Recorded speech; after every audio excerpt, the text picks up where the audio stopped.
Hello, I'm Will Pointer, And I'm Ray Pointer. and together we're the founders of ResearchWise AI. And today we'll be discussing advanced qualitative analysis in AI. So, Ray, to start us off, what is the difference between qualitative and quantitative analysis? Okay, well, we could get wrapped up in the weeds on that one, so I'll try not to. There are two fundamental elements really about qualitative analysis. One is the material we're working with. It's unstructured usually. It can be text, it can be pictures, it can be videos of people, it can be a wide variety of things like that. It doesn't have the structure that lends itself to counting and to algorithms to interpret it. So that's the first difference. What are we working with?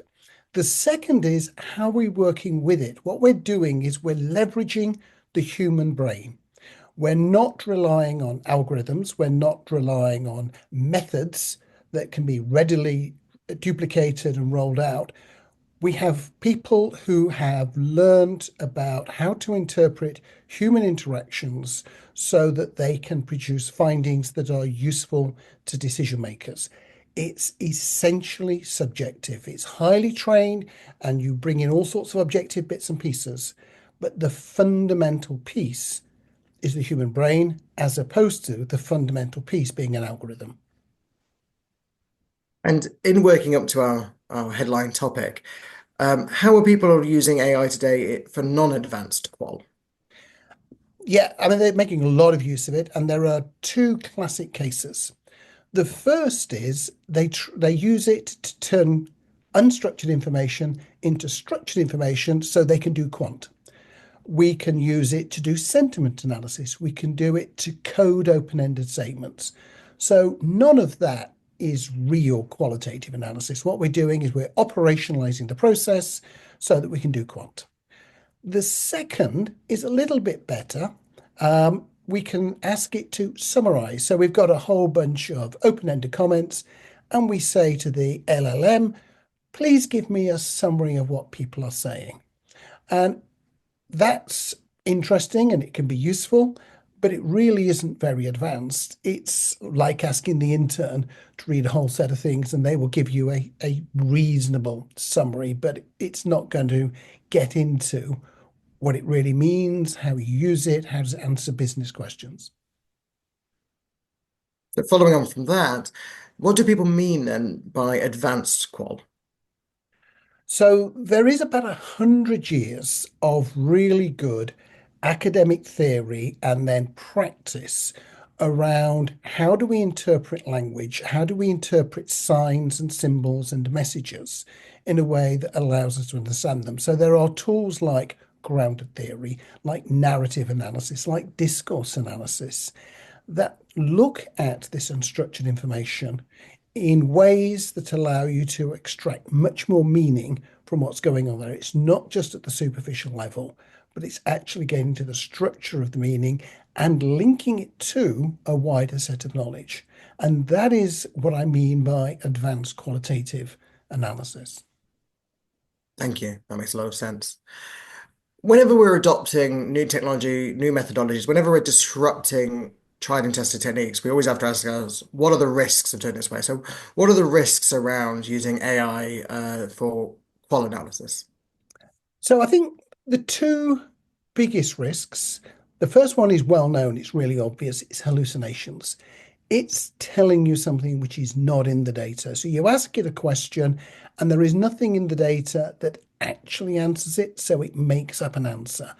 One of the things you'll notice when you use the LLMs doing qual analysis is you will sometimes ask it for an example of a quote, and it will show you an example, and then you search the database, and that quote isn't there. So you have to be really strict with your prompt engineering, really strict with your back checking that it is only giving you quotes that are in the data. The second risk is much less talked about, but I think it's in some ways it's a bigger risk. AI tends to believe what people said in the interview, in the focus group, and so on. So people will say, oh, price doesn't matter. I always buy the best solution. No, they don't. We know they don't. AI, if you leave, just ask it to summarize it, will tell you people will always buy the best product irrespective of price, because they simply go around believing what is there. You need to allow it to interpret things. You need to give it the tools that I talked about, like the discourse analysis, even content analysis, so that we are setting things up in a way to enable the brain to work faster. The best users of AI for qual analysis are good qualitative analysts because actually, A, they're speeding themselves up, they're looking at more material than they would otherwise look at, but they have a bullshit filter that says, I don't believe that. And they will dive into why they're getting that response. That makes a lot of sense. I don't know if you remember from a few weeks ago, we were experimenting with Gemini's summarization tool. And you and I were having a meeting, and as we're business partners discussing ResearchWise AI, but also family members, we went off piste at the end and discussed the bird feeder in the back garden. And in its summary, it said they moved on to a discussion of a parable. And the AI tried to find meaning in what we had said that related to business because it couldn't work out why we'd changed topic so dramatically. So yes, always watching out for where it's trying to believe or put into context where there is none. Absolutely. Absolutely. You said earlier about where AI is sometimes being used today for more basic qual analysis and it going through a process of what I would call quantization or operarization. Um, and so to apply that thought process, using modern LLMs on large amounts of unstructured qual data, is that not just another type of operationalization into quant? Effectively, LLMs work on numbers when it gets down to the chip level. I don't think it is. I think that it is trying to replicate the subjective approach. So it is looking at every conversation, whether it's a one-on-one conversation between an interviewer and a participant, or whether it's a focus group discussion. It's trying to interpret what is happening in there, and then almost the only maths it's doing at the end of it is to say, well, it looks like a lot more people are concerned about the green impact of this. And by green, they mean this, and they mean this, and this mean this. So it's going to do a little bit of frequency sense within that. But it's going to work directly with the meanings and the interpretation. It's rather like if I interviewed 10,000 people and then I gave you a summary of what I learned from those 10,000 people. And it really wouldn't matter if 100 of them were green or if 120 of the 10,000 were green.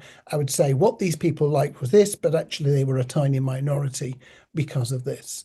And I think that is what I mean by qual at scale. But clearly, some researchers, some companies who are looking for larger amounts are looking to do the alternative, which is to turn it into quantifiable information. And I think that we will still, even when we're using AI for 95% of our quant and 95% of our qual, we will still have both of them because one will be fundamentally about algorithms and one will be fundamentally about subjective assessment. Hmm. That makes a lot of sense. Thank you. And finally, for those that are already familiar with doing qual research, experience within qual research, and have not really got into AI, but would like to experiment, how would you suggest they go about experimenting with AI and qual analysis? So I think by far and away the easiest way is to take projects that you have finished, where you have done the analysis, where you have written them up, and then to run them through different styles. So uploading your audio files maybe into Gemini and then asking it to summarize them and have a look and see what was the same and what was different to what you produced. And where it produces something that is different, is it less good? Is it wrong? Or is it equally good? Or is it potentially insightful? Have that open mind about where these differences are and what they might mean. And once you've done that at the summarizing level, then move on to say, right, I would like you to run discourse analysis against this. And now I would like you to run narrative analysis and tell me about what is common between the two outcomes, what is different between the two outcomes, and then even feed in your research from last time and say, what are the fundamental differences and what are the differences resting on? And be open to some criticism. And that I think is going to enable you to see what can you use it for and what can't you use it for and when should you use it? Should you use it before you do any analysis yourself or should you use it after you've done some analysis? Thank you. A few weeks ago, you showed me a demonstration of submitting several photos to AI and asking it to tell you about the people or the person in these photos. Is that another case of where people can experiment with qual analysis using AI? Absolutely, because I uploaded 10 for one. I think the largest group I did was 40. We could upload with the right tools, hundreds, thousands, and ask it to give a sense. We could ask it to look for differences over time. If we uploaded things from 5 years ago, 2 years ago, this year, one of the things I did when I was looking at the photographs is I asked it to describe what sort of person would take these photographs, the sort of analysis you outside of academia you probably would never run in commercial research, but because it's faster, you can do things which you would normally only do in an academic setting, which is going to open up a lot more avenues for us in terms of commercial research.